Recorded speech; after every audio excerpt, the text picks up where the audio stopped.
अस्सलाम वालेकुम दोस्तों, उम्मीद करदा खरीद लवांगे। बेनज़ीर इनकम सपोर्ट प्रोग्राम के हवाले नाल जिहड़े वायलेट अकाउंट खोले जा रहे हैं तो जिहड़े जायज़ का जी पैसा अकाउंट आ उन्हां दे आपस की तलक होएगा तो क्या अगर जिन्हां दे जायज़ कैश ऑलरेडी बने हुए हैं या ईजी पैसे के अकाउंट बने हुए हैं क्या वो ठीक है या नहीं ठीक है, इस हवाले नाल अज दी वीडियो जारी की जा रही है। जनाब जिहड़े already Benazir income support program के पैसे लै रही ने खवातीन, इन्हां दे वायलेट अकाउंट ऑलरेडी खुल चुके हैं। जिन्नियां भी बेनीफिशरी पैसे लै रही इन्हां दे अकाउंट ओपन हो चुके हैं।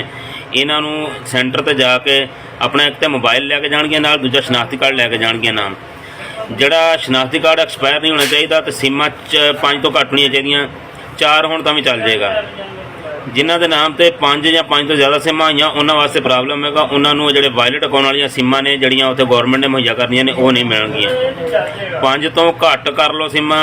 फिर दस रहे हैं भी किसी भी फ्रेंचाइज ते जाके अपने नाम तो सिमां जिहड़ियां ने गैर जरूरी सिम जी उन्होंने कटा के तो 4 3 2 जिन्नियां भी तुसीं कर सकते हो, यानी 5 तो घट होनी चाहिए, फिर तुहानूं वो सिम मिलेगी।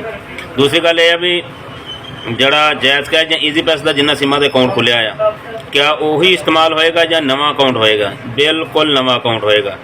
जायज़ कैश का या ईजी पैसे का यू पैसे का जोड़ा भी अकाउंट खुलिया तुहाडे सिम के उत्ते उहदे नाल इस अकाउंट का कोई तलक नहीं होएगा, कोई लैन देन नहीं होएगा। एक अलहदा वायलेट अकाउंट आ जिहड़ा तुहानूं गौरमेंट सिम देगी तो उहदे उत्ते अकाउंट बनया होएगा। इहदा तरीकाकार बिल्कुल मुख्तलिफ होएगा।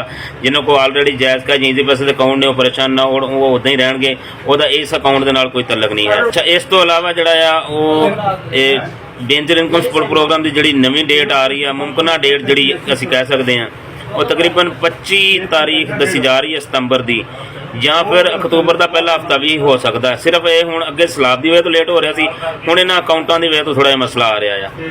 तो ये हुण तक की ताज़ा तरीन वीडियो सी। वीडियो अच्छी लगे तो वीडियो लाइक करो, ज़्यादा से ज़्यादा लोगों को शेयर करो ताकि जिन्हों के भी ईजी पैसे जायज़ कैश के अकाउंट खुले आ वो परेशान ना हो, तो उन्होंने तक भी मालूमात पहुँच जाए। ID में फॉलो कर लोगे, जी नवी अपडेट आएगी तो तक सब तो पहले पहुँच जाएगी। अल्लाह हाफिज़।